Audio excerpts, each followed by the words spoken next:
Hello everyone, welcome back to my channel. Before starting the video, please subscribe and keep watching for more details videos. Coco Gauff's biggest flaw could make her number one, says Serena Williams' ex-coach.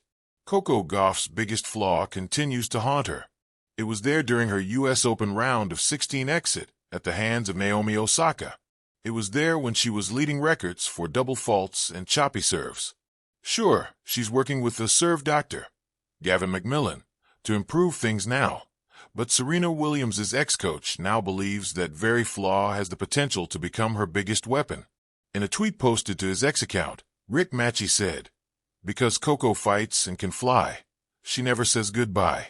Her serve will become her best shot, and she can contend again for the number one spot.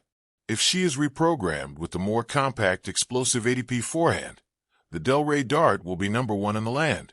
At Coco Gauff, the 69-year-old Floridian coached Venus and Serena Williams in their formative years, along with Andy Roddick and Maria Sharapova, and built a reputation for spotting raw talent early. He already has a knack for identifying technical fixes or untapped strength. So when he posts that about Gauff's serve and forehand, despite her struggles, it may not be empty words. But does this mean the world number 3 is fixing something that isn't broken? Let's scroll back just a little. Through match after match this US Open, Gauff's serving woes haven't just been a cosmetic issue, but have shaped the outcomes of her toughest moments.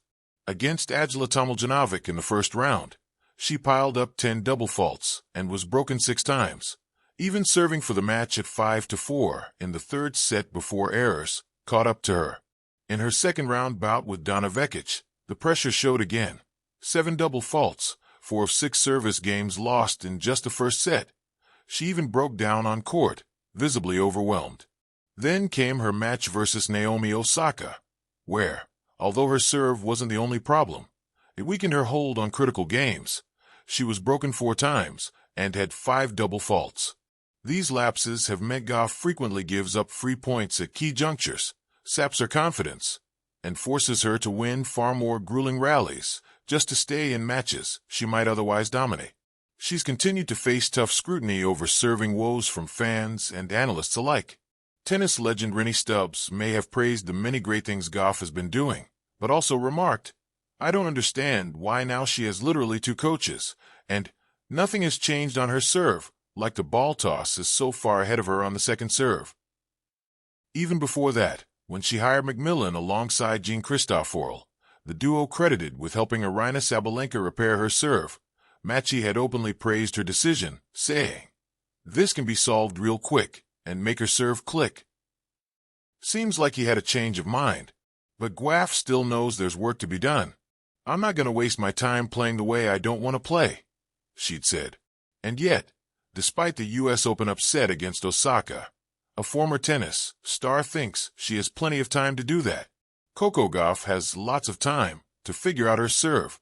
Appearing on the Nothing Major podcast, American tennis star Steve Johnson vocally stated how Coco Gauff's issues with her serve have had a ripple effect on the rest of her game.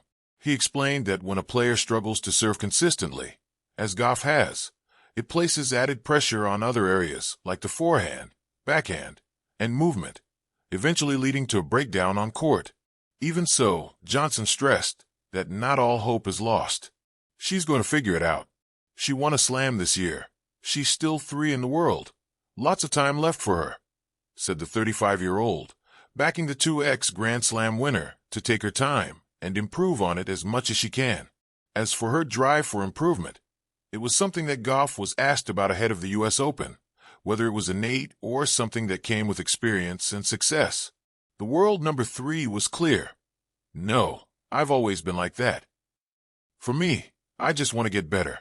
I'm obsessed with the process of getting better," she acknowledged before adding that how this obsession of hers can sometimes feel overwhelming, but continued that it gives her a clear vision of her future.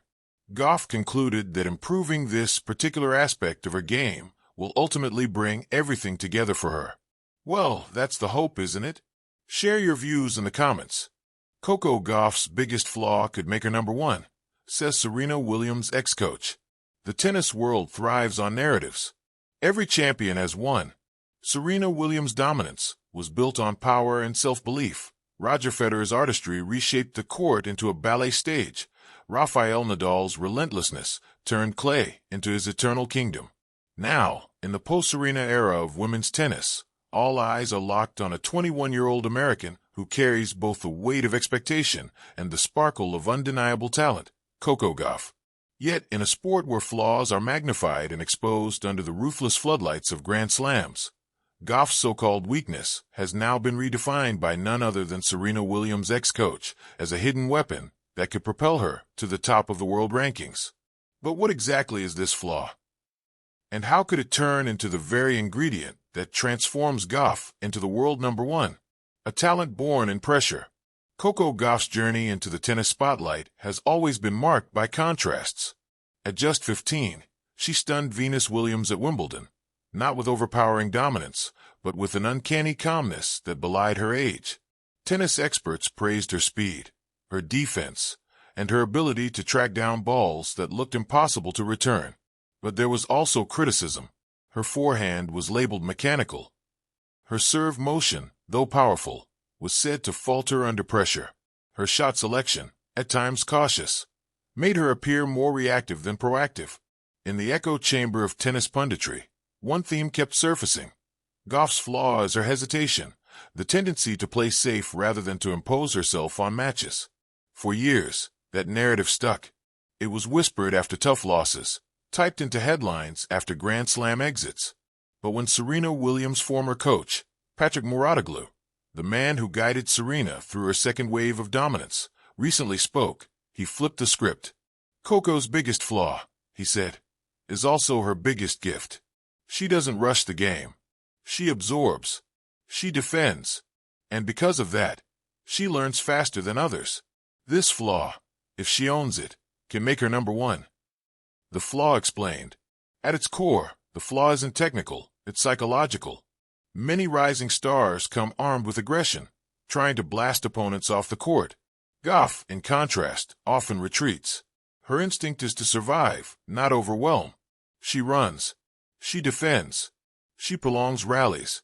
This cautiousness sometimes frustrates fans who want fireworks, not backhand slices floating back over the net. But Mouratoglou sees something deeper: resilience, patience, and adaptability. She's like a chess player who would rather see 10 moves ahead than go for the immediate kill, he explained. It's not flashy, but it's sustainable. And sustainability wins Grand Slams. Turning weakness into power. The transformation of a flaw into a weapon is not new in sports.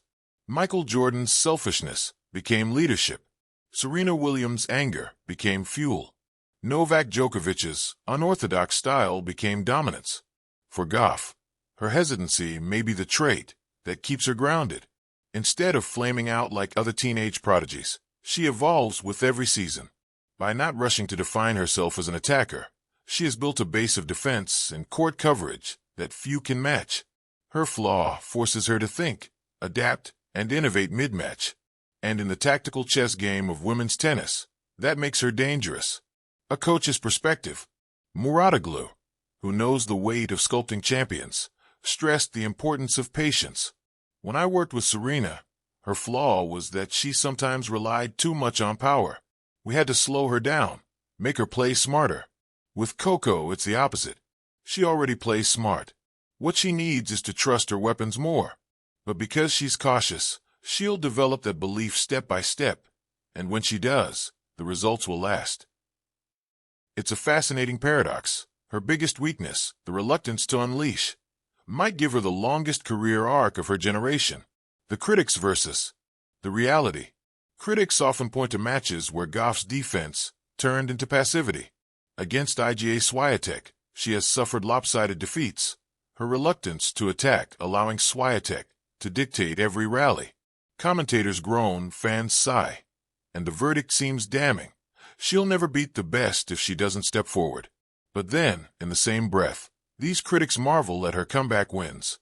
Matches where she was down a set and a break, only to claw her way back, running, retrieving, surviving until her opponent crumbled.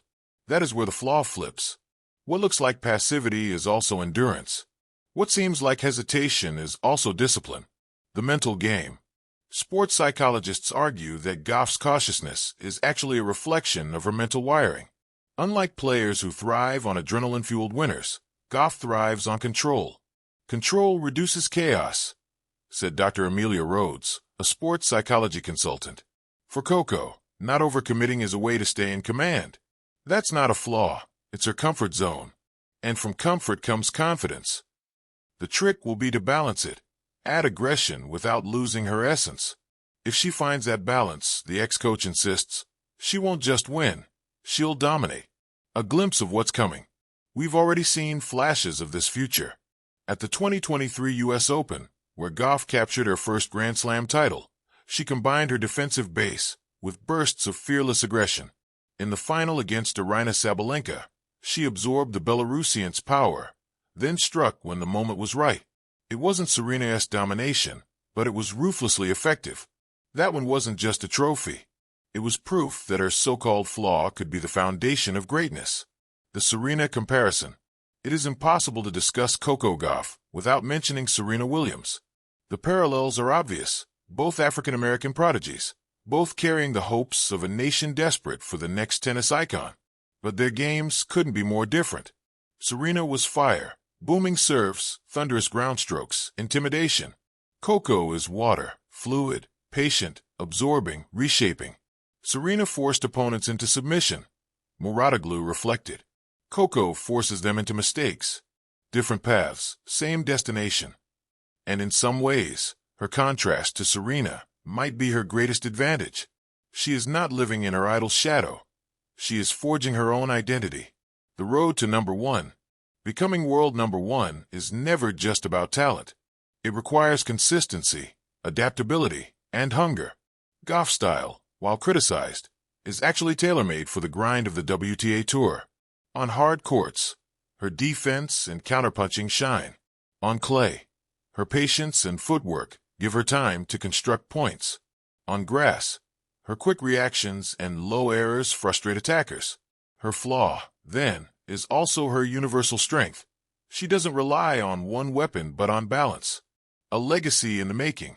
The ex-coach's words echo beyond the court. They challenge the way we view flaws, not as barriers, but as raw materials for greatness. If Gauff embraces her hesitation, if she learns to blend it with courage, she may not just become world number one.